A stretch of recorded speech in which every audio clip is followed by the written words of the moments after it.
Itong bagong video nating tatalakay ngayon ay tungkol sa isang tao na sinabi ni Nostradamus na mag-aahon sa Pilipinas sa kahirapan.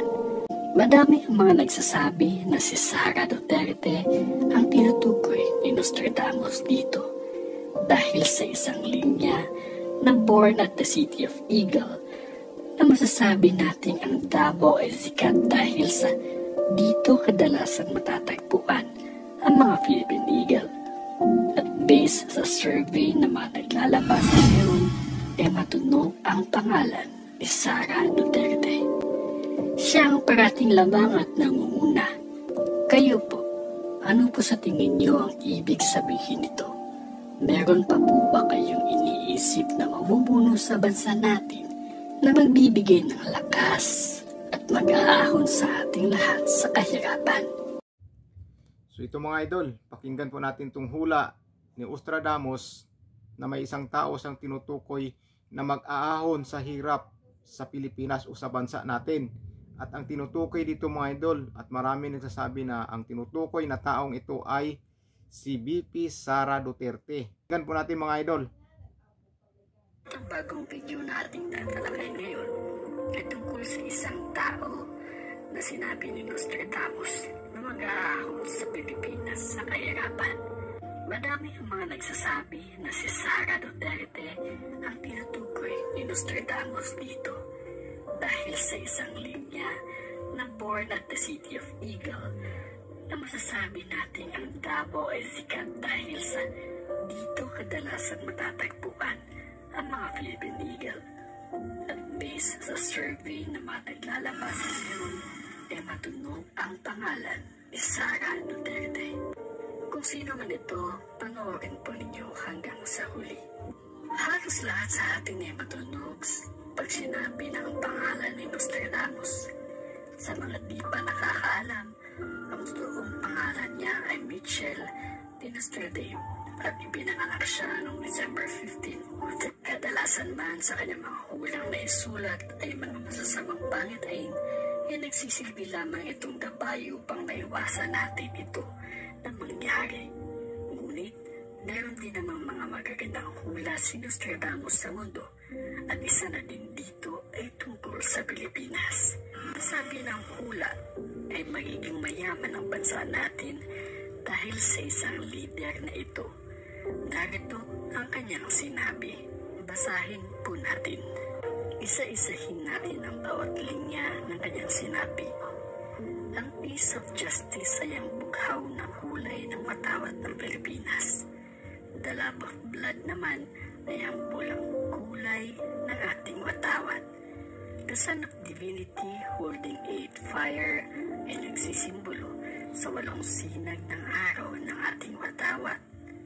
Power of 3 stars ay nagsisimbolo sa 3 bituin ng ating watawat na Luzon, Visayas at Mindanao.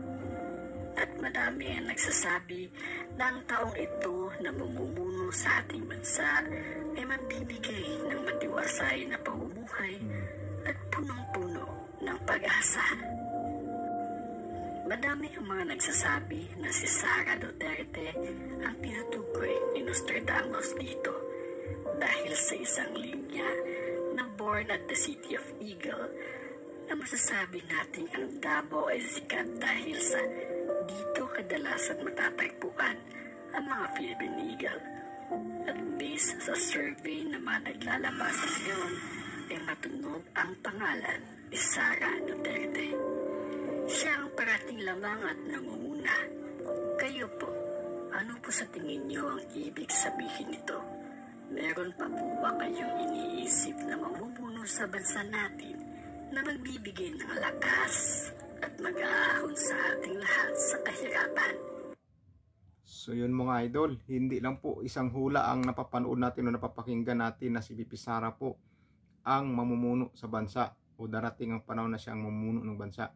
At saka dito sa hula ni Nostradamus ay si VP Sara po ang mag-ahon sa kahirapan sa ating bansa.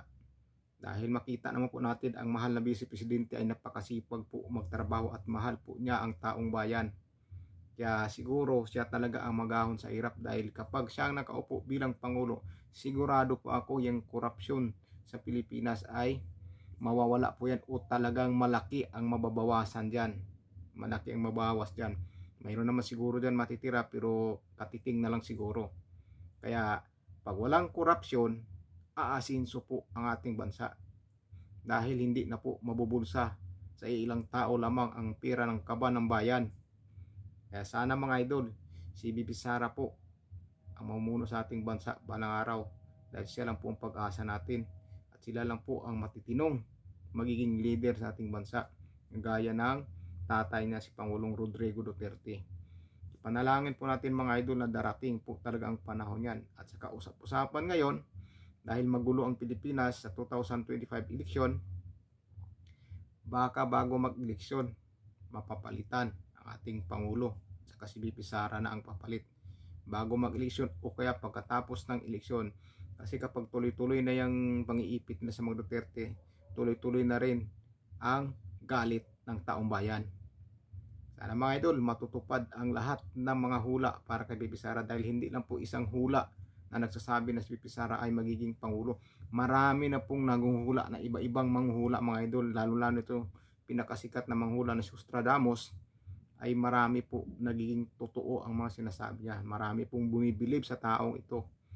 Sana mga idol, si VP Sara po ang mag-ahon sa kahirapan ng bansa. Dahil yung mga kurap o mga buaya sa gobyerno ay mawawala po yan. Lilinisin po ni VP Sara yan. Lahat lilinisin niya para yung pira ng taong bayan ay mapupunta talaga sa taong bayan. So yun lang mga idol. Kaya kung bago ka lang sa channel ko, huwag sana kalimutan mag-subscribe mga idol at paki-like ng ating video mga idol. So yun lang mga idol. Solid po tayo mga idol. Wala pong iwanan. Ingat po kayo mga idol. God bless po sa inyo.